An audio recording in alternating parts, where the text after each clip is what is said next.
پیار کی کوئی عمر، سرحد یا حد نہیں ہوتی۔ پیار تو پیار ہے، پیار تو کسی کو بھی کسی سے ہو سکتا ہے۔ ایک مثل مشہور ہے کہ پیار تو گدھے سے بھی ہو سکتا ہے۔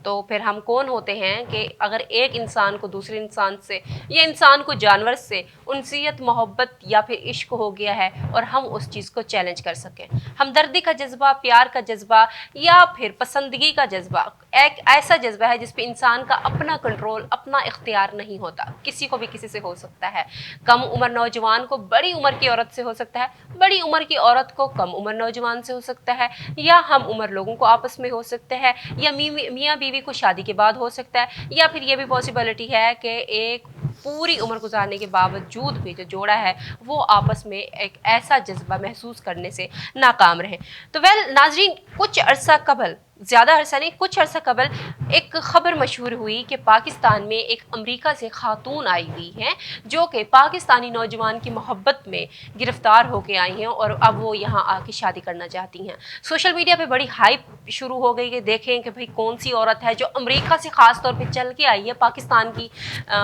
محبت میں یا پاکستان کے لڑکے کی محبت میں۔ تو دیکھا جائے یہ معاملہ تب وائرل ہوا جب گورنر جو ہیں کراچی کے، وہ فلائٹ کے ذریعے کہیں آ رہے تھے یا آئی تھنک جا رہے تھے۔ انہوں نے دیکھا کہ ایک ایئرپورٹ پہ ایک لیڈی ہیں جو کہ امریکن نیشنلٹی ہولڈر ہیں، وہ وہاں پہ موجود ہیں اور کافی دنوں سے وہاں پہ موجود ہیں۔ انہوں نے وہاں جا کے معلومات لیں اور جو ایئرپورٹ کا عملہ ہے ان کو فوری طور پہ جو ان کو کمپنسیٹ کرنے کا حکم دیا۔ اس کے بعد سوشل میڈیا پہ یہ چیزیں وائرل ہوئی کہ وہ جو خاتون جس کا نام ہے انیجا اینڈریو رابنز، وہ پاکستان کے ایک نوجوان کراچی کے جو رہائشی ہیں احمد، ان کی محبت میں گرفتار ہو کے آئی ہیں، اور اب وہ جو لڑکا احمد ہے وہ غائب ہو گیا ہے اور اس خاتون کو اپنانے سے انکار کر رہا ہے۔ خبریں وائرل ہوئی جناب، یہ دیکھا کہ خاتون نے جانے سے انکار کر دیا ہے، خاتون نے ایئرپورٹ پہ وہ کر دیا ہے، ہنگامہ کر دیا۔ خاتون کا کہنا ہے کہ میں نہیں جاؤں گی، میرے شوہر کو بلا دو، جو کہ احمد کو مبینہ طور پہ اپنا شوہر بھی کہہ رہی تھیں۔ اس کے بعد خاتون اچانک غائب۔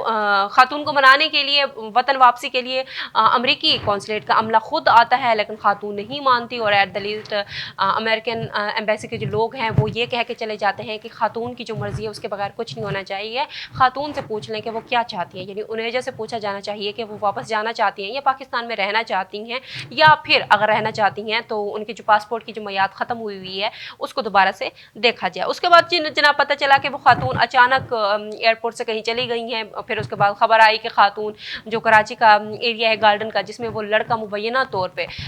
وہ ہے رہائش پذیر ہے، وہاں بیٹھی ہیں، چیئر کے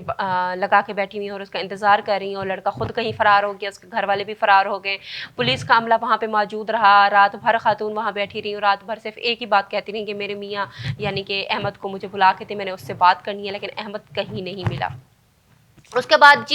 جو جتنی بھی انسانی حقوق کی تنظیمیں ہیں انہوں نے انیجا کو رکھنے سے انکار کر دیا کہ بھائی یہ دماغی طور پہ تھوڑی سی کمزور ہیں یا ہو سکتا ہے کہ ان کو کوئی مسئلہ ہو، رکھنے سے انکار کر دیا۔ پھر اس کے بعد آیا کہ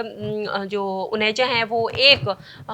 جو تنظیم ہے انسانی حقوق کی، ان کے پاس رہائش پذیر ہے، اور اس کے بعد انہوں نے پریس کانفرنس کی، جس میں پریس کانفرنس کرتے ہوئے انہوں نے کہا کہ اب میں پاکستان میں رہنا چاہتی ہوں، اب میں پاکستان کی ہوں اور احمد میرا شوہر ہے، اور پاکستان کی جو گورنمنٹ ہے وہ مجھے ہر ہفتے 400 سے 500 جو ڈالر ہے وہ پے کیا کرے گے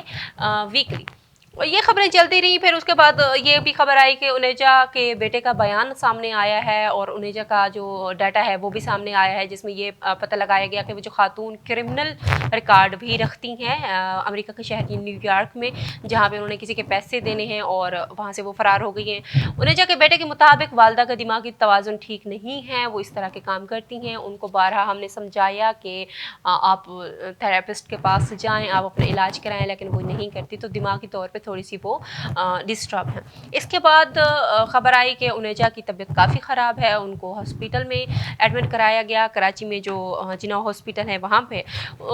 پھر یہ خبر سامنے آئی کہ انیجا کے جو باڈی میں ہیموگلوبن کی جو شرح ہے وہ کافی کم ہو گئی ہے، 4 ہے، جبکہ انسان جو ہیلدی تصور ہوتا ہے اس میں 9 سے زیادہ ہوتی ہے۔ پھر ان کو خون کے 3 سے 4 بیگ لگائے گئے، جس کے بعد ان کا جو ہیموگلوبن ہے وہ درست ہوا۔ انہوں نے پھر پریس کانفرنس کی، اور پریس کانفرنس میں آج یہ خبر سامنے آئی ہے کہ انیجا کو واپس جانے پہ آمادہ کر لیا گیا ہے، اب وہ واپس اپنے شہر یعنی کہ امریکہ واپس چلی جائیں گی۔ یہ تھا سارا قصہ کہ ایک خاتون محبت میں گرفتار ہو کے آئی ہیں پاکستان۔